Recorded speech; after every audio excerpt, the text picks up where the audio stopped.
ওরা না রাত 10টা ছাড়া মানুষ আসে না। আর মানুষ আসে না, আপনি সিস্টেম করে ফেলেছেন এটা। আর এসার পরে আমার পরে আবার 2 জন হয়ে গেছে, মানে কমিটি কারা এরা, কোনোদিন দেয়নি এটা। আগামীতে কোনো জায়গায় অনুষ্ঠান দিলে রাত বেশি করা যাবে না ভাই, মানুষের অনেক কাজ আছে রাতে। আপনি এই তাই রাত 11টা 12টা পর্যন্ত করে শেষে তাহাজ্জুদ পড়বে না, ফজরের নামাজ তো আমার মনে হয় অনেকে পড়েই না। অনুষ্ঠানগুলো দেখে যদি মানুষ নামাজের দিকেই না আসে, আখিরাত ভিত্তিক জীবন গঠন না করে, তো এটা দিতে বলিস কি? খালি টাকা কালেকশনের জন্য। এই জন্য তো দুনিয়ার কিছু উন্নয়ন হচ্ছে, আমাদের আখিরাতের কিছু হচ্ছে।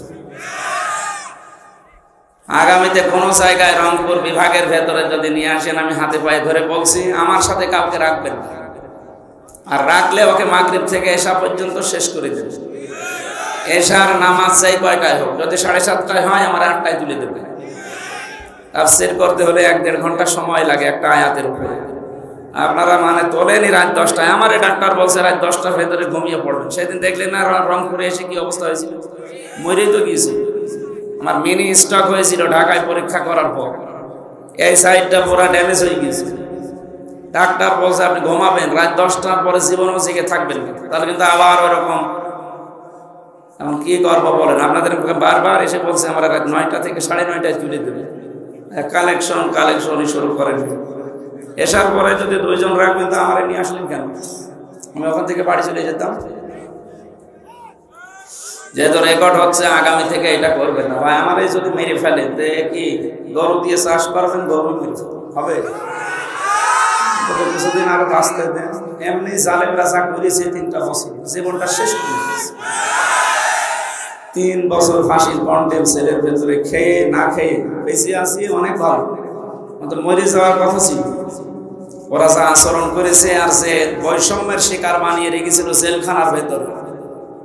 এত কষ্ট মানুষকে দেবে। আমি তো কোনোদিন জেলে এর আগেও গেছি, ও মনে হয়তো জেলে যাচ্ছে মামার বাড়ি যাচ্ছে, আর এবার জেলে যাচ্ছে জাহান্নামে যাচ্ছে। যে জালেমগুলো এগুলো করেছিলেন, আল্লাহ একেবারে শিকড় কেটে দিয়েছে। এখন অনেকে ঘুরে দাঁড়ানোর চেষ্টায় আছে বিভিন্ন মিথ্যা প্রলোভন দিয়ে। আজ বাইরে যারা আছে পালিয়ে, এরা এখন বিশ্বের বিভিন্ন মডেলদেরকে আহ্বান জানাচ্ছে বাংলাদেশ জঙ্গি রাষ্ট্র ভরে যাচ্ছে। আরে শয়তান, এই মিথ্যা নাটক তৈরি করে হাজারো মানুষের জীবন নষ্ট করেছে। এই 15.5 বছর মিথ্যা দাবি নিয়ে টিকেছিল। এই বাংলাদেশ এখন আর 2024 সালের 5 আগস্ট নেই, এটা পার হয়ে গেছে। সুতরাং এখন উল্টাপাল্টা ফতোয়া দিয়ে, মিথ্যা প্রলোভন দিয়ে আর কাজ হবে না। পৃথিবীর ইতিহাসে এটা, কোন জালেম যদি পালিয়ে যায় একবার, সে কবরে যাওয়ার আগে আর ঘুরে আসে না। যে লক্ষণ সেন 850 বছর আগে পালিয়েছে, আজ পর্যন্ত ঘুরে এসেছে। কোথায় আছে? কবরে। কবরে তো কবরে দেয়নি, ওরা পুড়িয়ে ফেলেছে। আর যারা আল্লাহ রসুলে বিশ্বাস, এই মন মতো বিশ্বাস করেন, পালিয়ে যখন গেছেন আপনি কবরে যান আর ফিরে আসার দরকার নাকি? আপনাদের পুত্রবধূ বলে মায়া করছে, মায়া। আপনাদের সম্পর্ক সব নষ্ট করে চলে গেল। আপনাদের সাথে সম্পর্ক ছিল না, এখানে যা আছে আপনারা সব তো হয় শ্বশুর হবেন না দেবর হবেন। কি করে গেল? দেবরের সাথে একটু বলে যাবে তাও বলেন, সব এতিম করে চলে গেল ভাবি। সুতরাং এইরকম ভাবের জন্য মায়া কান্না করার দরকার নেই। যে চলে গেছে, ও চলে গেছে, ভালো হয়েছে। অন্তত যদি এখন বিদায় নিয়ে আল্লাহ বিল্লাহ করে জান্নাতে যেতে পারে যাক। আর জালেমরা জান্নাত পাবে না। আল্লাহু লা ইয়াহদিল কওমা যালিমিন। জালেমরা হেদায়েত পাচ্ছে না, পাবেও না। কারণ মানুষ যখন সীমা লঙ্ঘন করে, যখন একটা লিমিট ক্রস করে ফেলে, তখন তাকে হেদায়েত থেকে আল্লাহ বঞ্চিত করে দেয়। এই যে ফেরাউনের নাম শুনি আমরা, এই লোকটা কিন্তু মা বাবার খেদমত করেছে, কিন্তু বাইরের লোকের সাথে ওর অত্যাচার বেশি ছিল। আমরা দেখলাম এই যে নামি দামি ফেরাউন যারা দুনিয়া থেকে বিদায় এখনো নেয়নি, নেবে, এরাও কিন্তু মা বাবার প্রশংসা করে।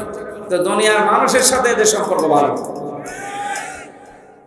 ফেরাউনের পুরা জীবন আছে, পড়বেন দেখবেন তাফসিরে ফি জিলালিল কোরআন।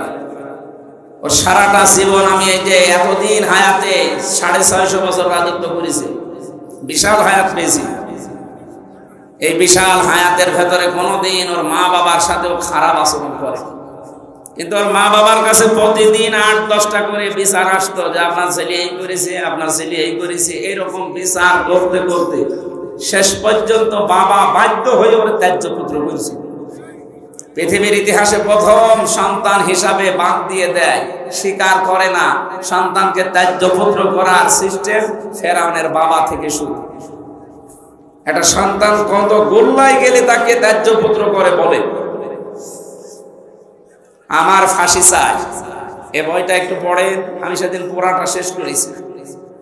আমি গোপন কথাটা না নাই বল, এখানে ওইরকম একটা কিছু লেখা আছে। ফেরাউনের বাবা যা করেছিল এরকম একটা লোক এরকম বাংলাদেশেও করেছে। তো মানুষের উপরে কতটা মন উঠে গেলে সন্তানের প্রতি মানুষ এই কথা বলতে পারে, যা তোরে আমি আর পরিচয় দেব না, তুই যে আমার ছেলে, আমার সব কিছু তোকে আমি বঞ্চিত করে দিলাম। বলেন নাউযুবিল্লাহি মিন যালিক।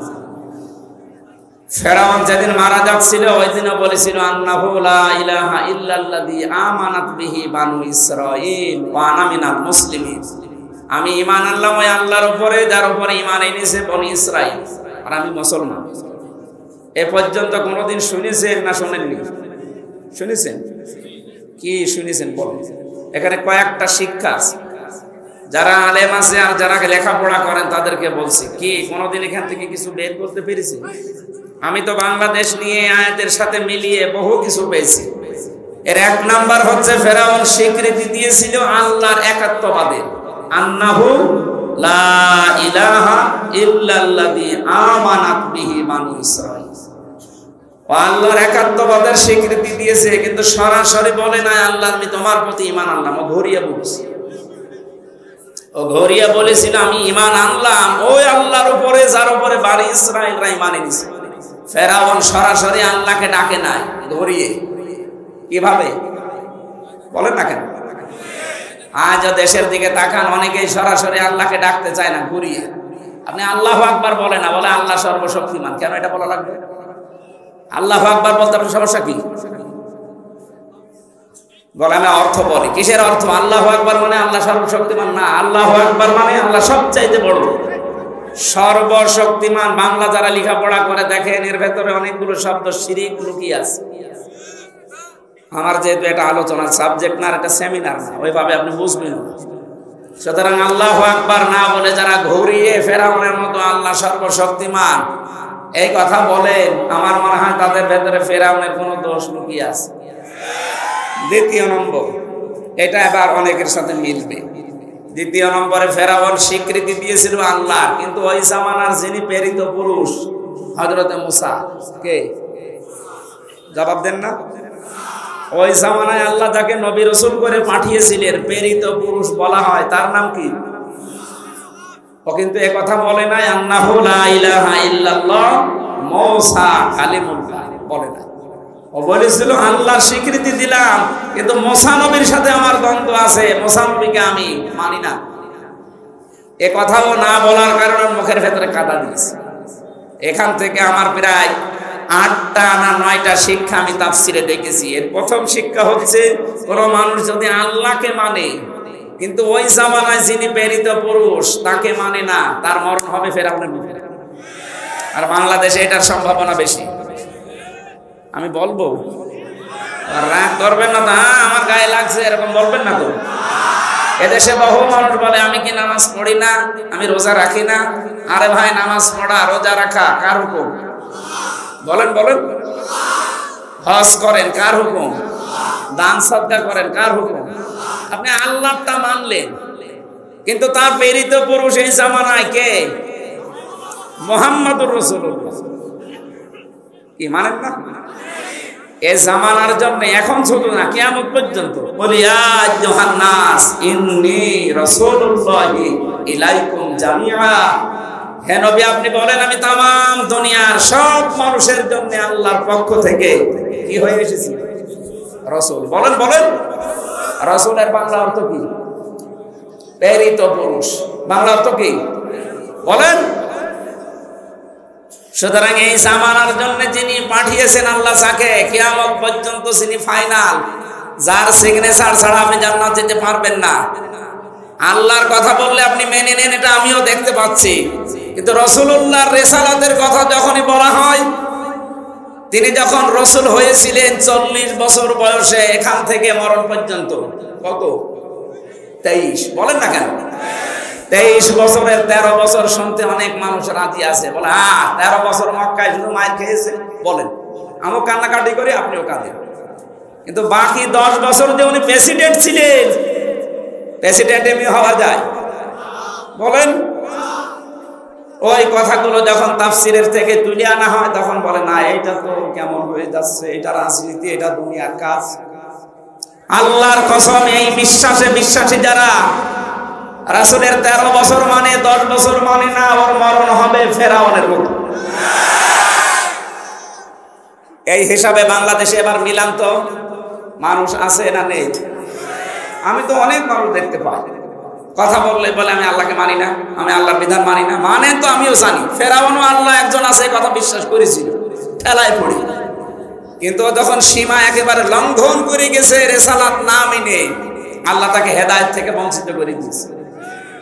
তাফসিরে হাক্কানির ভেতরে পেয়েছি, শেষ পর্যন্ত ও মুখ নড়ানড়ি করবে, জিবরাইল এসে কাঁদা লাগিয়ে দিয়েছে। এই জন্য কারো সীমা যখন অতিক্রম করে একেবারে বর্ডার ক্রস করে, তখন আল্লাহ তাকে বঞ্চিত করে যায়। ও যদি বলতেও চায়, ওর মুখ দিয়ে আর বের হয় না। হয়তো এখন আর জিবরাইল আসবে না, কিন্তু আপনার মুখ আর জবান আর চালু হবে না। এই জন্য এমন কোন গণার সাথে, কাঁচের সাথে নিজেকে জড়ায় না, জড়িয়ে ফেলি যে আমাদের অবস্থা আবার জালেমদের মতো হয়ে যায়। জালেমদের বিরুদ্ধে নিজে আল্লাহ মামলা দায়ের করবে। জালেমদের বিরুদ্ধে মামলা দায়ের করবে কে? আরো জোরে। এই দেশে যারা 15.5 বছর জুলুম করেছে, এটা কি ওয়াজ করে বোঝানো লাগবে? এই 14 দল বাদ দিয়ে বাকি আমরা যারা আছি সবাই কম বেশি মাসুম। এক কথা বলতেন না? এক একজনের মামলার খবর জানেন আপনি? আমি বিএনপির বহু লোকের সাথে জেলখানায় ছিলাম। একজনের মামলা 313টা, 560টা। ও সারা জীবন শুধু হাজিরা দিতে চলিল। আমার 2 মামলায় যদি 3 বছর যায়, যার মামলা দিয়েছে 560টা, ও কতদিন হাজিরা দেবে বলে? অথচ বছর হয় 365 দিন। এক এক দিন 2টো মামলার হাজিরা দেওয়া লাগে। কি করেছেন আপনি? জুলুমের একেবারে শেষ পর্যায়ে পৌঁছে গিয়েছিলেন। এই জন্য ফাঁকল দিয়া আছে। আল্লাহ বলেন, আমি কেটে দিয়েছি। জালেমদের শিকড় যখন কাটা হয়ে গেছে, ওই জিনিস নিয়ে আর আশা করে লাভ নেই। আপনারা তাওবা করে ফিরে আসেন। আপনাদের ভালোর জন্য বলছি। কোরআনে কারিমের এই অনুষ্ঠান থেকে আমরা আহ্বান জানাচ্ছি, বিশাল একটা পাথর আল্লাহ আমাদের বুকের উপর থেকে সরিয়ে দিলেন। এই পাথরের নাম হচ্ছে আইএমএ জাহিলিয়াত। না, এটা ছিল 1000-1500 বছর আগে। এখন আল্লাহ যেটা সরিয়েছে, এটার নাম আওয়ামী জাহিলিয়াত। কথা বলেন না কেন? শব্দ প্রায় একই। আইএমএ, আওয়ামী। ওরা যা করতো এরা তাই করছে, শুধু একটা কাজ করে নাই। ওই জামানায় ওরা জীবন্ত কন্যাকে মাটি দিত, আর এই জামানায় জীবন্ত কন্যাকে মাটি দেয়নি, জীবন্ত কন্যাকে জাহান্নামে দিয়েছে। বেপরদার এমন লাইন খোলার চেষ্টা ছিল, দেখেছিলেন? একজন মানুষ বেপরদায় চলবে, কিছু বলতেও পারবেন না। উলঙ্গ, অর্ধ উলঙ্গ হয়ে রাস্তাঘাটে আসবে, নিজে জাহান্নামে যাচ্ছে। শুধু তা না, আরো 8-10 জন নিয়ে যাচ্ছে। কেউ প্রতিবাদ করলে তাকে পর্যন্ত 4 দেওয়ালের মাঝে আটক করে রাখা যায়। আমি বহু দেখেছি। 1500 বছর আগে ওই জামানায় যারা কাফের, মুশরিক, ওরা জীবন্ত কন্যাকে মাটি দিত। আরে 1500 বছর পরে আমরা দেখলাম এরা জীবন্ত কন্যাকে জাহান্নামের আগুনে পাঠাচ্ছে। আল্লাহ আমাদের তাকে হেফাজত করেছে। নবীর পিঠ থেকে আল্লাহ পাথর সরিয়ে, বোঝা সরিয়ে পিঠ সোজা করে দিয়েছিলেন। আর আমাদের বুকের উপর থেকে পাথর সরিয়ে নিঃশ্বাস নেওয়ার এবং কথা বলার একটা সুযোগ করে দিয়েছিলেন। আজকে যদি 2024 সালের 5 আগস্টের আগে হতো এই অনুষ্ঠানটা, এতগুলো মানুষ এক জায়গায় করতে 14 জায়গায় অনুমতি লাগবে। আজকে এক জায়গায় লাগে নাই। অনুমতি যারা দেবে তারা এসে পাহারা দিচ্ছে। এই কথা বলছে না কেন? বিশাল একটা নিয়ামত না? এই নিয়ামত যারা পেয়েছি, খুশি হয়ে বলেন আলহামদুলিল্লাহ। দরুদ আর সালাম পড়ছে আমাদের নবী মুহাম্মদ রাসূলুল্লাহ সাল্লাল্লাহু আলাইহি ওয়াসাল্লামের প্রতি, যার রিসালাতের এই 23 বছরই মেনে নেওয়া প্রত্যেকটা উম্মতের জন্য ফরজে আইন, ফরজ না, ফরজে আইন। নবীজিকে কেউ যদি না মানে ওর জীবনের গুনাহ মাফ হবে না। এই একটা মানুষই শুধু আল্লাহ পাঠিয়েছেন পৃথিবীতে। এই কথা শোনা লাগবে ভাই, সময় নেই। আমি আজকে কয়েকটা নতুন তথ্য বলছি, যদি জীবনের সাথে না মেলে আজকে থেকে খাতা কলম নিয়ে মিলাবেন। হ্যাঁ, আপনি আয়াত শুনেছেন, কিন্তু এই তথ্যগুলো আমার মনে হয় আপনি শোনেননি। সূরা আলে ইমরান 31 নম্বর আয়াত। قُلْ إِن كُنتُمْ تُحِبُّونَ اللَّهَ فَاتَّبِعُونِي يُحْبِبْكُمُ اللَّهُ وَيَغْفِرْ لَكُمْ ذُنُوبَكُمْ وَاللَّهُ غَفُورٌ رَحِيمٌ। আমার অধিকাংশ তাফসীরগুলো হয় ফি জিলালিল কোরআন না ইবনে কাসির, এই দুইটা থেকে বেশি আমি রেফারেন্স দিচ্ছি, আপনি এগুলো বাড়িতে যেয়ে দেখলে মিলবে। আল্লাহ পাক বলেন, নবী আপনি বলুন, ইন কুনতুম তুহিব্বুনাল্লাহ, কেউ যদি এই কথা বলে আল্লাহ তোমাকে ভালোবাসি, এ দাবি আমাদের নেই? এই কথা বলুন। এ দাবি যদি করে, এই দাবিটা পূরণ করার জন্য আল্লাহ বলেন ফাত্তাবিউনি, এ দাবি করলে হবে না, আমার রাসূলের অনুসরণ করে দেখাও। এখন আমার প্রশ্ন, রাসূলকে অনুসরণ করবেন আপনি কখন? উনি রাসূল হয়েছিলেন যখন। 1 থেকে 40 বছর পর্যন্ত কেউ যদি তাকে অনুসরণ না করে তার গুনাহ হবে, জান্নাতে যেতে পারবে না। না, এ কথা কোরআনে নেই। যেহেতু এখানে আল্লাহ পাক তাকে অনুসরণ করার জন্য যেগুলো দিয়েছেন তার সাথে অমাতাকুমুর রাসূলু ফাখুযুহু ওমা নাহাকুম আনহু ফান্তাহু, আমার রাসূল তোমাদেরকে যা দিয়েছে ওটা আঁকড়িয়ে ধরো, যেটা নিষেধ করে ওটা ছেড়ে দাও। আমার প্রশ্ন, উনি জন্মের পরে কি ওনাকে পুরো আরব জাহানে নবী নবী রাসূল রাসূল ওনাকে বলতো মানুষ আল আমিন, আস-সাদিক, খুব বেশি হলো ডাক দিত আব্দুল্লাহ বিন মুহাম্মদ, কথা বলেন না কেন, বা মুহাম্মদ বিন আব্দুল্লাহ।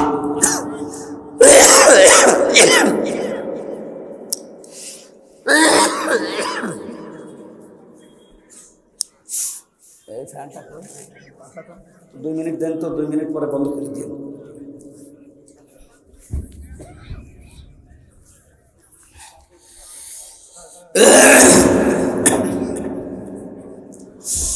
মুহাম্মদ বিন আব্দুল্লাহ পর্যন্ত আমরা ডাক শুনি হাদিসের পাতায়, তাকে এই নামে ডাক দিত পুরা আরব জাহানের ভেতরে। তিনি আল আমিন ছিলেন, আস-সাদিক ছিলেন। 40 বছর বয়সে ধ্যান করার মাধ্যমে যখন নবুয়ত পেয়েছে, তখন মানুষ তাকে পুরা আরব জাহানে বলতো নবী এবং রাসূল। আর আল্লাহ কোরআনে কারিমে সেখানে বিধানের কথা দিয়েছেন, সেখানে দেখবেন রাসূল শব্দ। ওমা আতাকুমুর রাসূলু লাকাদ কানা লাকুম ফি রাসূলিল্লাহি লাকাদ জাআকুম রাসূলুম মিন আনফুসিকুম, এরকম 22টা আয়াত কোরআনে আছে। যেখানেই দেখবেন কোন বিধান আল্লাহ জানাবেন, সেখানে নবী বলেছেন, রাসূল বলেছেন। কিন্তু আব্দুল্লাহ বিন মুহাম্মদ, মুহাম্মদ বিন আব্দুল্লাহ বলেন নাই। কোন জায়গায় আছে দেখবেন মুহাম্মদ বিন আব্দুল্লাহ আছে? মুহাম্মদ যদি থাকেও সঙ্গে সঙ্গে রিসালাতের ঘোষণা দিয়েছেন 4 জায়গায়। যেখানেই মুহাম্মদ শব্দটা আছে, আল্লাহ শুধু উচ্চারণ করেন নাই, সঙ্গে সঙ্গে তিনি রিসালাতের ঘোষণা দিয়ে তার সম্মান আরো বাড়িয়ে দিয়েছেন। অন্যান্য নবীদেরকে আমরা দেখেছি আল্লাহ ডাক দিয়েছেন ছাত্রের মতো নাম ধরে, ওই হামজা, ওই হাফিজ, ওই ইদ্রিস, ওই ইব্রাহিম। আর মুহাম্মাদুর রাসূলুল্লাহকে ডাকলে আল্লাহ বলেছেন মুহাম্মাদুর রাসূলুল্লাহ ওমা মুহাম্মাদুন ইল্লা রাসূল মা কানা মুহাম্মাদুন আবা আহাদিন মির রিজালিকুম ওয়ালাকিন রাসূলাল্লাহি ওয়া খাতামান নাবিয়্যিন নুজিলা আলা মুহাম্মাদিন ওয়া হুয়াল হাক্কু মির রাব্বিহিম ইলা আখির আয়াত। আল্লাহ পাক যেখানেই তার নাম ধরলেন সঙ্গে সঙ্গে রিসালাতের ঘোষণা দিয়ে ওনার যা সম্মান ছিল আল্লাহ আরো বাড়িয়ে দিলেন, যে আমি আল্লাহ নিজেই যখন তাকে রিসালাতের সাক্ষী দেই, দুনিয়ায় কেউ যদি আপনার রিসালাত স্বীকার না করে কোনো অসুবিধা নেই। এটা সূরা ফাতিহার 29-30 নম্বর আয়াতে আছে।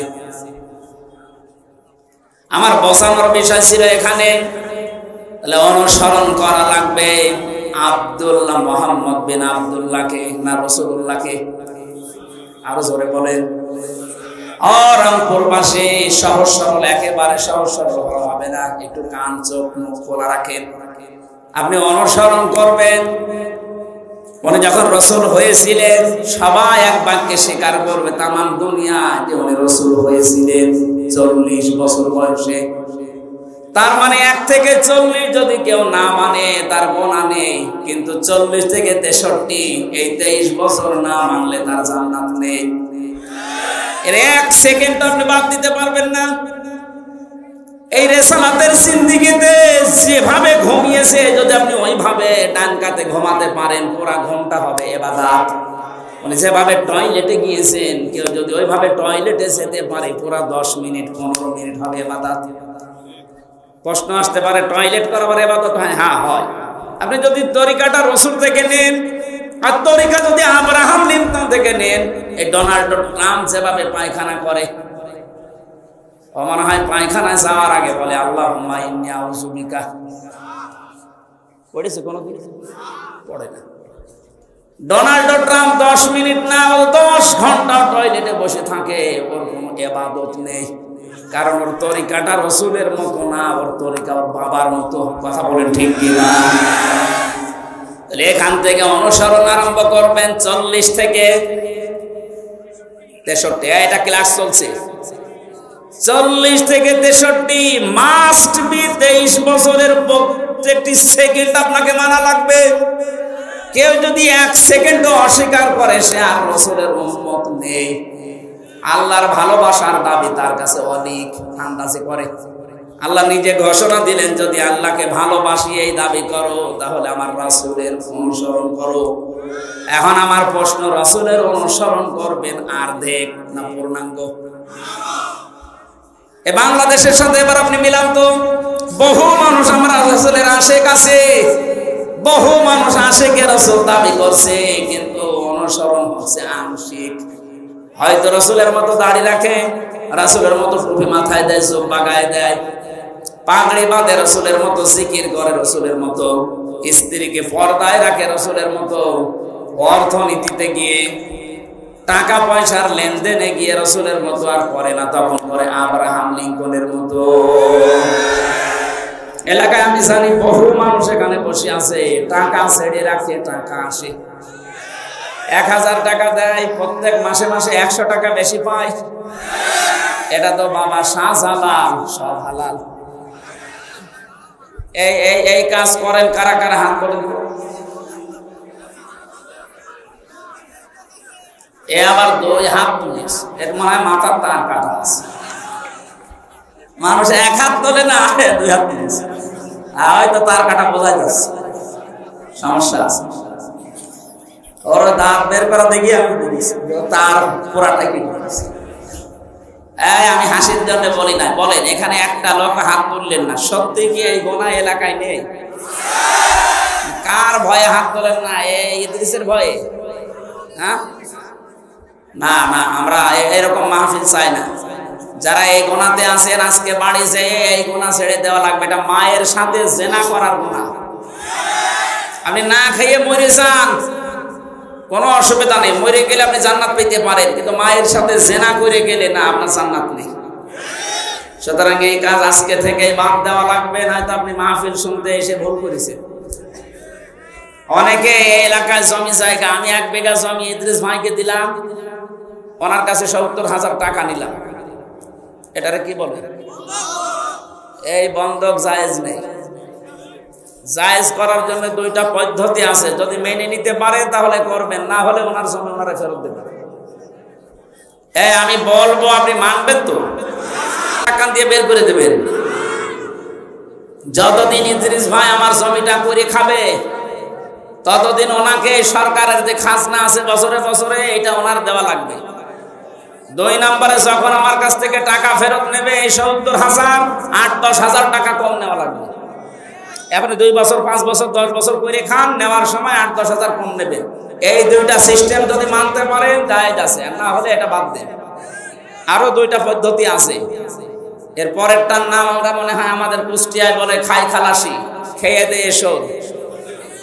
এটার লস হয়ে যায় বলে মানুষ করতে চায় না, বলে না হুজুর বাবা ওইটা আমি নেই। অথবা 1 বিঘা জমি দেবেন, বছরে বছরে 10,000 করে টাকা নেবেন। এটা কি এইটা আছে এলাকায়? হ্যাঁ, এটা করে 1 বিঘা জমি থেকে 8-10,000 টাকা কামাই করা 1 বছরে খুব কঠিন কাজ না। আমার মনে হয় মাসলা বলা ঠিক হচ্ছে, করবেন তো ইনশাআল্লাহ? রাসূলুল্লাহর জীবন থেকে আমি কথা বলছিলাম, অনুসরণ করা লাগবে। তাহলে আমাদের আংশিক না পূর্ণাঙ্গ? আরো জোরে। আপনি এবার তার জীবনের সাথে মিলাবেন। বহু মানুষ দুনিয়ায় তাকে আংশিক অনুসরণ করেছিল, অনুসরণ করে নাই তা না, তারা অনুসরণ করেছিল রাসূলকে আংশিক। এই জন্য তারা জান্নাতও চায়নি, জাহান্নামে একেবারে নিচে বসে আছে তারা। আব্দুল্লাহ বিন উবাই, এই লোকটার জীবনী পড়েন, ও পুরা জীবনী আমি শেষ করে দেখেছি। রাসূলের পুরাটা জীবনী অনুসরণ করেছে, শুধু রাজনৈতিক জীবনে অনুসরণ করে নাই। আপনারা যেমন অর্থনৈতিক জীবনে মানেন না, উনি শুধু রাজনৈতিক জীবনে রাসূলকে মানত না। তাছাড়া নামাজ পড়তো রাসূলুল্লাহর পেছনে, হজ করেছে নবীজির সাথে, রোজা রেখেছে নবীর সাথে, ইফতারি করেছে নবীর সাথে। ওর দাড়ি টুপি পাগড়ি জোবা ওর নাম পর্যন্ত পাল্টিয়ে পাল্টিয়ে নবীর কথায়। একবার নবীজি বলেছিলেন আল্লাহর কাছে প্রিয় নাম 2টা, আব্দুল্লাহ আর আব্দুর রহমান। ওই দিন থেকে নিজের ছেলের নাম রেখেছে আব্দুল্লাহ, নাতি ছেলের নাম আব্দুল্লাহ, নিজের বাবার নামও পাল্টিয়ে দিয়েছে আব্দুল্লাহ, নিজের নাম দিয়েছে আব্দুল্লাহ।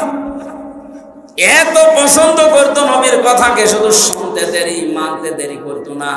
অথচ লোকটা দুনিয়ার স্বার্থের কারণে আল্লাহর নবীর রাজনৈতিক জীবনে তাকে মানে নাই, ও মানতো আবু জাহেলকে। বাংলাদেশে আমরা বহু মানুষ আছে, আমরা রাসূলের অনুসরণ করি ঠিক, কিন্তু আংশিক, পূর্ণাঙ্গ না। আর জোরে বলেন। কত খানকা থেকে আওয়াজ আসে, কত ইসলামী দল থেকে আওয়াজ আসে, তারা বলে যে দেখো দিনকাল ভালো না, আমরা অসমের ভেতরে নেই, আমরা আছি আল্লাহর রাস্তায়। আরে ভাই, আল্লাহর রাস্তায় তো এইটা যেটা রাসূল দেখিয়েছে, বলেন। ওনার ওই টয়লেট করা যদি আপনার ইবাদত মনে হয়, উনি 10 বছর প্রেসিডেন্ট ছিলেন, এটা ইবাদত মনে হয় না? এটা ইবাদত না মনে করার কারণেই তো দেশের অবস্থা এই। আমরা যদি সবাই রাসূলের এই 23 বছরের জীবনকে সত্যি ইবাদত মনে করে অনুসরণ আরম্ভ করতাম, আমাদের মরণ ওই ফেরাউনের মতো হতো না। আর হাজারো মানুষ ফেরাউন হয়ে মরে যাচ্ছে, কথা বলেন ঠিক কিনা? তাহলে রাসূলকে আজকে থেকে অনুসরণ করা লাগবে, আংশিক না পূর্ণাঙ্গ? আমি আবার বলছি, আংশিক না পূর্ণাঙ্গ? আপনি এবার নিজের জীবনের সাথে মিলান, আপনার অনুসরণ কি সত্যি আংশিক হচ্ছে না পূর্ণাঙ্গ? না। তাহলে আংশিক হলে হয় আপনার মরণ হবে আব্দুল্লাহ বিন উবাইয়ের মতো। ও যেমন জাহান্নামে শুধু গিয়েছে তা না, জাহান্নামের নিচে গিয়েছে। ও ছিল মুনাফিকদের সর্দার। আর মুনাফিকদের ব্যাপারে আল্লাহর কথা, ইন্নাল্লাহা জামিউল মুনাফিকিনা ওয়াল কাফিরিনা ফি জাহান্নামা জামিআ। অবশ্যই আমি জাহান্নামে একত্রিত করব মুনাফিক আর কাফেরদের। আগে আল্লাহ দিয়েছেন মুনাফিকের নাম, তার মানে মুনাফিক থাকবে নিচে, উপরে থাকবে কাফের। আবু জাহেল মুনাফিক ছিল না কাফের ছিল? আরো জোরে বলেন। বাংলাদেশে আমরা যারা মুনাফিক হয়ে মরে যাচ্ছি, আমরা আবু জাহেলের অনুসরণ। কি বললাম আপনি খেয়াল করেছেন? আবু জাহেলের চাইতেও নিচে থাকা লাগবে জাহান্নামে।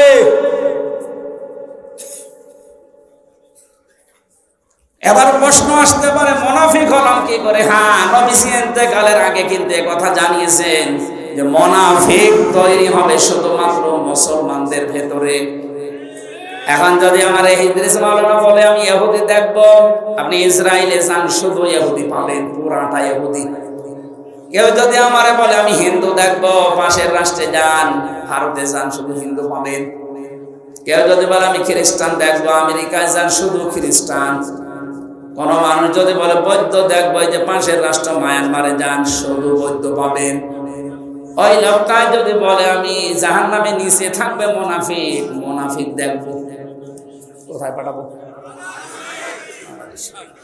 কারণ এই দেশে 100 জনের 96 জন মুসলমান আমরা, তাহলে মুনাফিক এই দেশে থাকার সম্ভাবনা বেশি। বলেন, আপনি একবারও খেয়াল করেছেন যে আপনি থাকবেন কোথায়? মুনাফিক হয়ে যদি আমরা এখন মারা যাই, আমরা থাকবো কিন্তু আবু জেহেলের উপরে না নিচে? ইন্নাল মুনাফিকিনা ফিদ-দারকিল আসফালি মিনান নার। আসফাল ইসমি তাফসীর, সুপারলেটিভ ডিগ্রি, এটা এর উপরে কোনো শব্দ আরবিতে হয় না। আল্লাহ পাক বলেন মুনাফিকদেরকে আমি রাখবো একেবারে নিচে।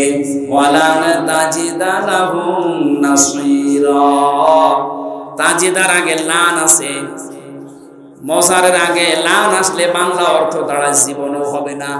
আল্লাহ বলেন এদেরকে কেউ সাহায্য করার জন্য এগিয়েও যাবে না। আজ বাংলাদেশে অনেক জালেম ধরা পড়ছে, জালেমদের সুপারিশের জন্য দেশে অনেক মুনাফিক পর্যন্ত এগিয়ে যাচ্ছে যে না, এটা আমার বিআই ছিল, এটা আমার ব্যবসায়িক পার্টনার ছিল। দুনিয়ার আদালতে হয়তো জালেমদের সাহায্য মুনাফিকরা করতে পারে, কিয়ামতে মুনাফিকদের জন্য কেউ সাহায্য জীবনেও করবে না।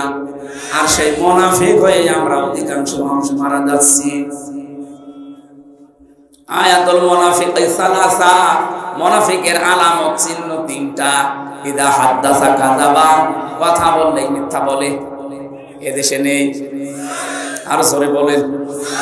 আপনাদের এই পুত্রবধূ এখন বাইরের দেশগুলোর মানুষ কাছে বলছে আমি নির্বাচিত ছিলাম, আমাকে দেশ থেকে বাধ্য করা হয়েছে বিতাড়িত করতে। এত বড় মিথ্যা কথা আপনি বলছেন কি করে? আপনি নির্বাচিত ছিলেন, এই কথা শয়তানও বিশ্বাস করবে? কেন এই মিথ্যা কথা বলে? তাহলে মিথ্যা যে বলে কথা বললে সে আল্লাহর নবীর ভাষায় কি? আরো জোরে বলেন। ওয়াইদা ওয়াদা আখলাফা, যারা ওয়াদা করে কিন্তু খেলাফ করে। আপনি ওয়াদা করেছিলেন দেশ যদি আমার হাতে আসে আমি মদিনার সনদে চালাবো, আপনি চালিয়েছেন মোদির সনদে। মদিনা বাদ দিয়ে মোদি সনদ ঠিক আছে, শুধু মদিনার জায়গায় লাগিয়েছে মোদির সনদ। কি বলেছিল ওয়াদায়? যদি দেশ আমাদের হাতে আসে আমরা মদিনার সনদে চালাবো। এটা মানিয়ে বলছি, এটা বলেছিল না? চালিয়েছে, কিন্তু মদিনার সনদের একটা ধারাও নেই। মদিনার সনদে 27টা ধারা ছিল। কয়টা বলেন বলেন? ওখানে যে যার ধর্ম শেষে পালন করবে, কোনো বাধা দেওয়া হবে না। অথচ এই দেশে 15.5 বছরে সাম্প্রদায়িক দাঙ্গা তৈরি করার জন্য সবচাইতে বেশি চেষ্টা চালিয়েছে ক্ষমতাসীনরা। আপনি গোপনে খোঁজ খবর নিয়ে দেখেন, বিশ্বজিৎকে যারা হত্যা করেছে বিএনপি, জামাত, কারা যারা মেরেছে, আমার সাথে ছেলে ছিল শাওন। আমি বললাম আপনি হিন্দু কেউ ছাড়লেন না? ভাই ওই সময় মাথায় চড়ে গেছে, আর আমাদের উপরের নির্দেশ ছিল ওকে মেরে ফেলা লাগবে। কেন? কাকে একে মেরে ফেলে একটা রাজনীতি করা যাবে। এই দোষটা আমরা চাপিয়ে দেব ইসলামপন্থীদের উপরে। বিরোধী দল যারা আছে তাদের উপরে দোষটা চাপিয়ে আমরা যেন আরো বেশি দিন থাকতে পারি। আমার সাথে 3টা বছর আমাদের রাইটার ছিল এই শাওন। ওই হিন্দু বিশ্বজিৎ বারবার ওকে বলেছিল যে ভাই আমি মুসলমান না, কিসের শিবির, আমি কোনো মুসলমানই না। আমার কিন্তু হাফ হাতা না, ফুল হাতা। ওর ফুল হাতা না, তারপর ওরে ছাড়ে নাই। ওই এত করে বলছিল যে ভাই আমি মুসলমান না, আমার হাফ হাতা। কিসের হাফ হাতা, আমি ফুল হাতা। তারপর ওরে ছাড়ে না। শুধু কি একটা লোকের কথা, সাম্প্রদায়িক আরো কত কাজগুলো করেছে আপনি একটা একটা করে হিসাব নেই। যে রামুর মন্দির, বৌদ্ধ মন্দির ভাঙা, এতদিন পর্যন্ত নাই মিডিয়াগুলো গলা আটকিয়ে ধরেছিলেন, চেপে ধরেছিলেন, এখন তো সব খুলে যাচ্ছে। বিশেষ করে দিগন্ত টেলিভিশন খুলে গেছে, আমার দেশ পত্রিকা ওপেন হয়ে গেছে। দেখেন কি করেছেন, সব ভিডিও ক্লিপ ফাঁস করবে। এতদিন যে মিথ্যা ছড়িয়েছেন সব এখন ওপেন হয়ে যাবে। টাকলা মোরাদের নাম শুনেছেন? মাত্র 6 মিনিট 32 সেকেন্ডের একটা অডিও ক্লিপ ফাঁস হয়েছিল। এতেই তার জীবন যৌবন সব শেষ। তার মন্ত্রিত্ব গেছে, দলীয় পদ গেছে, এখন যে কোন গর্তে আছে আল্লাহ জানার জানে। মাহিয়া মাহির সাথে মাত্র 6 মিনিট 32 সেকেন্ডের একটা অশ্লীল অডিও ক্লিপ ফাঁস হয়েছিল। আর এখন যাদের ধরা হচ্ছে অডিও না, সব ভিডিও। এদের অধিকাংশ নাকি রাত 12টা 2টা পর্যন্ত, অনেকেই তাদের ঘুম পাড়াতে, মাথা টিপে দিতে, বুক, পা, হাত, বাকি জায়গা টিপতে রাত 2টা পর্যন্ত মানুষ লাগতো। এগুলো শুধু আন্দাজে না, সব ভিডিও বের হচ্ছে। ওর যদি অডিও জীবন শেষ হয়ে যায়, ভিডিও কি হবে টের পাচ্ছেন? অথচ এখনো জালেমদের বৃদ্ধি কমে নাই। আজকে আদালতে এই যে টাক, আমি নাম নিলাম না, এই টাক বলছে এদিন শেষ দিন না, আরো দিন আছে। ওরে আল্লাহ হেদায়েতের পথে আনবে কি করে আনবে? ও তো হেদায়েতের পথ সব মেরে ফেলিস। কথা বুঝতেছেন? আপনার অনুশোচনা আসা লাগবে তো। আপনি অনুতপ্ত হবেন অন্যায় করার পরে। আদম নবীর স্বভাব এটা, ভুল হয়ে গেলে অনুতপ্ত হওয়া। রব্বানা যালামনা আনফুসানা।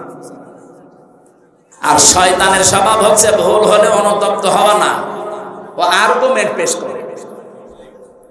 আল্লাহকে বলেছিল ক্বালা আনা খায়রুম মিনহু খালাকতানি মিন নারিন ওয়া খালাকতাহু মিন তিন। হে আল্লাহ, তুমি আমারে সেজদা দিতে বলো কোন কারণে? আমি ওর চাইতে ভালো, তুমি এটা জানো না? আমি আগুনের তৈরি, ও মাটির তৈরি।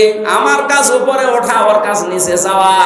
আমার ভেতরে পাওয়ার আছে, আর ওর ভেতরে তো পাওয়ার নেই। শয়তান অহংকার করেছিল ক্ষমতার। কিসের? আরো জোরে বলেন।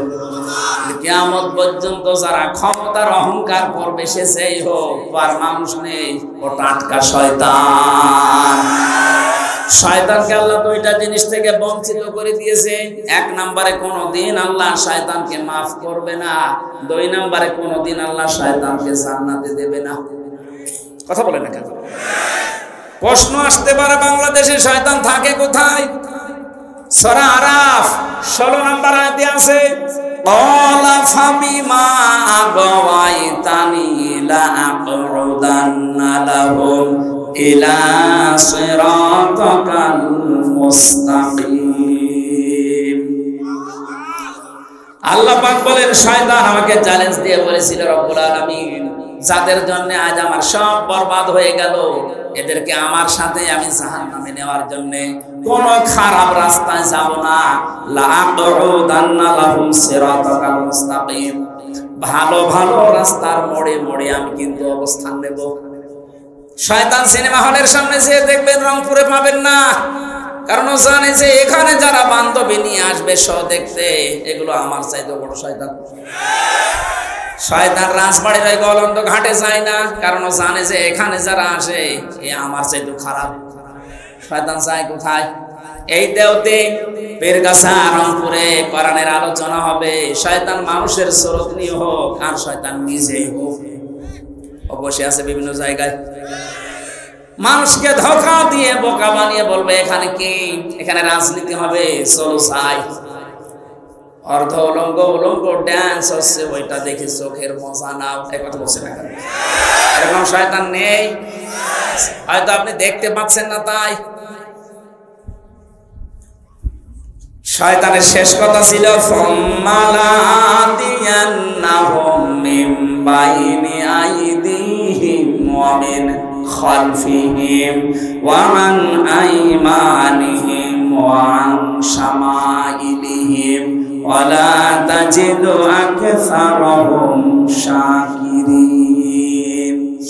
আমি উপর থেকে নিচ থেকে ডান থেকে বাম থেকে চারিদিক থেকে আমি আক্রমণ চালাবো তাদেরকে। হে আল্লাহ, তুমি অধিকাংশ মানুষকে তোমার শুকর গুজারি বান্দা হিসাবে পাবে না। আমার মনে হয় শয়তানের এই চ্যালেঞ্জ সে এখন সফল। সে আজ আমাদের উপর থেকে নিচ থেকে ডান বাম থেকে যে কোনো কায়দায় প্ররোচনা দিয়ে, প্রমন্ত্রণা দিয়ে, ওয়াসওয়াসা দিয়ে, যেভাবেই হোক তার নিজের দলের দিকে আমাদেরকে টেনে নিচ্ছে। শয়তানের যা কাজ ওইটা যদি কেউ করে মনে করবেন ওইটাই শয়তান। শয়তানের এক নাম্বার কাজ হচ্ছে ও মানুষকে সরল পথ থেকে দূরে সরানোর জন্য ভালো ভালো রাস্তায় থাকে। 2 নম্বরে শয়তানের কাজ হচ্ছে অপচয় করা। কি করা? বলেন বলেন। ইন্নাল মুবাদদিরিনা কানু ইখওয়ানাশ শায়াতিন ওয়া কানাশ শাইতানু লিরাব্বিহি কাফুরা। অবশ্যই শয়তান যারা অপচয় করে এরা শয়তানের ভাই হয়ে যায়। কোরআন শরীফের ভেতরে আমি এমন কোনো আয়াত পাইনি যেই কাজ করলে মানুষ শয়তানের ভাই হয়। শুধু একটা কাজে। আপনি নামাজ পড়েন না, শয়তানের ভাই, কথা কোরআনে নেই। রোজা রাখেন না, শয়তানের ভাই আমি পাইনি, কিন্তু এইটা পেয়েছি যারা অপচয় করে এরা শয়তানের। আরো জোরে বলেন। অথচ এই দেশে অপচয়ের কোনো অভাব আছে? একটা ব্রিজ বানাতে বাজেট হয়, আজকে দেখলাম ট্রেনে, মেট্রো রেলের না কোন রেলের যেন একটা ব্রিজ মনে করেন বানাতে লাগবে 5 কোটি টাকা।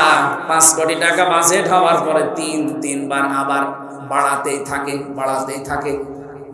বাকি বাড়াতে বানিয়েছে 15 কোটি। 5 কোটির জায়গায় ও 5 কোটি টাকা দিয়ে ব্রিজ হয়ে যেত। প্রথমে যে হিসাব দিয়েছিল হয়ে যাওয়ার কথা, বাকি যে টাকাগুলো নিয়েছেন এগুলো হয় আত্মসাৎ করেছে না অপচয় করেছে। প্রত্যেকটা জায়গায় অবস্থায় একই। আমার দাদা তো চেয়ারম্যান ছিল অনেকদিন, আমার চাচাও ছিল অনেকদিন। আমি শুনেছি এদেশে রাস্তার জন্য যে বাজেট আছে, যদি উপরওয়ালা খেয়ে না ফেলে, যত টাকা বাজেট হয় এই রাস্তার টাকাগুলো যদি সত্যি রাস্তায় কাজে লাগানো যায়, 1 ইঞ্চি রাস্তা বাংলাদেশে কাঁচা থাকার কথা না। এত টাকা রাস্তায় বাজেট হয়। কিন্তু উপরওয়ালা থেকে আসতে আসতে চেয়ারম্যান আর মেম্বার পর্যন্ত যদি 5 কোটি আসার কথা আসে 50 লাখ, 4.5 কোটি টাকা আল্লাহর ওলিরা খেয়ে ফেলেছি। তো রাস্তা টিকবে কি করে? 10 বছরের টার্গেট দেয়, 1.5 বছরের রাস্তা ডেলিভারি রোড হয়ে যায়। কথা বলেন ঠিক কিনা? তাহলে অপচয় যারা করে শয়তান আর দেখা লাগবে না, এটাই শয়তানের ভাই। 3 নাম্বার শয়তানের কাজ হচ্ছে শয়তান যৌনতা ছড়াতে ভালোবাসে। কি? ও লজ্জায় স্থান মানুষকে দেখাতে ভালোবাসে, দেখতে ভালোবাসে। আজ তাকান বাংলাদেশের দিকে, সিনেমা জগতে নোবেল নাটক থিয়েটার যারা বানায়, কি আছে এর ভেতরে শিক্ষা নিয়ে একটা দেখান। যৌনতা দিয়ে ভরপুর করা একটা নাটক, একটা সিনেমা, নাম দিয়েছে পবিত্র ভালোবাসা। ভালোবাসা পবিত্র হয়।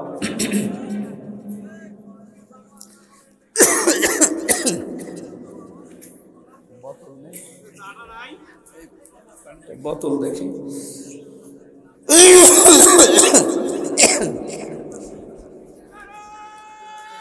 ওই পানি কেটে রাখে করে আসছে।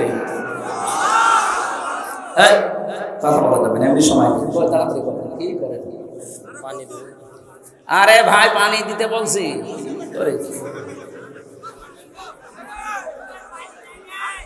চা লাগবে না, পানি দেন।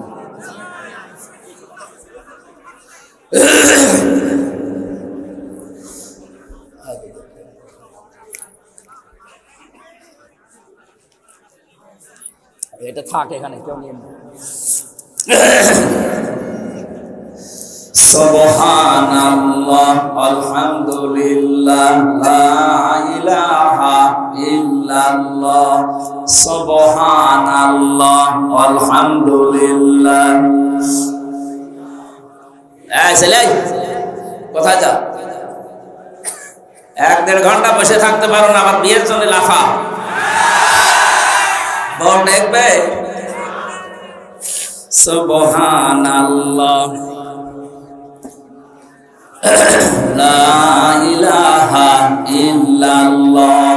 সুবহানাল্লাহ। ওই যে আবার যুবক মানুষ ওটা কি করে, হ্যাঁ বুড়ো মানুষ উঠলে নাই বোঝা যায় যে ও কি করবে আল্লাহ। আরে যুবক মানুষ উঠলে তো সমস্যা। ঠিক আছে,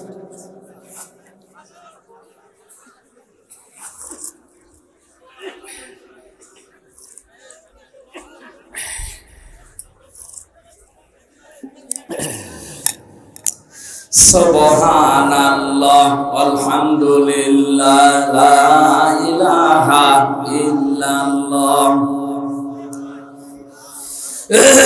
সুবহানাল্লাহ আলহামদুলিল্লাহ লা ইলাহা ইল্লাল্লাহ মুহাম্মাদুর রাসূলুল্লাহ। অপঞ্চকিত রংপুর বাসে আমরা মুনাফিকের যে আলামতগুলো একটা একটা করে বলছিলাম। 3 নম্বরে, যখন মানুষের কাছে আমানত রাখা হয় মানুষটা খেয়ানত করে, এটা হচ্ছে মুনাফিক। আর এদের স্থান আল্লাহ দেবে জাহান্নামের উপরে না নিচে। যেহেতু বাংলাদেশে আমরা মুসলমান বেশি, মুনাফিক থাকার সম্ভাবনা বেশি। আমার ভেতরে আবার মুনাফিকের জার এসে গেল না তো। এই হিসাবে আমাদের সতর্ক থাকা দরকার। দাড়ি গোপ মোছ, এই যে আজকের সভাপতি চিনি, উনি যদি এখন দাড়ি কাটতে যায়, মোছ কাটতে যায়, সেলুনালাকে বলবে ভাই এই যে ব্লেড, এটা দিয়ে আপনি কয়জনকে সেভ করেছেন বলেন। যদি বলে এর আগে আরো 4-5 জনকে করা আছে, যদি সচেতন মানুষ হয় 100 বার বলবে আগে ব্লেড পাল্টান। এর আগে যাদেরকে সেভ করেছেন, ওর যদি কোনো জায়গা কেটে যায়, ওর ওই রক্তের ভেতরে কি আছে সে বাংলা আমি জানি না, ওইটা যদি আমার ভেতরে লাগে ওইটা আমার ভেতরে আসতে পারে।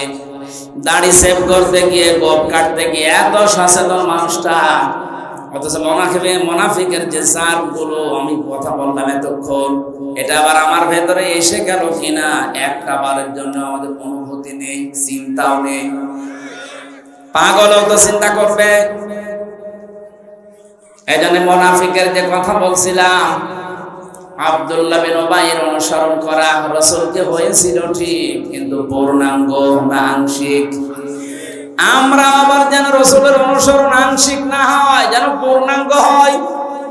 আল্লাহ পাক আয়াতের ভেতরে ফাত্তাবিউনি দিয়েছেন, যদি আমার রাসূলের অনুসরণ পূর্ণাঙ্গ করতে পারো, ইউহিব্বুকুমুল্লাহ, আমি নিজেই তোমাদেরকে ভালোবেসে ফেলেছি।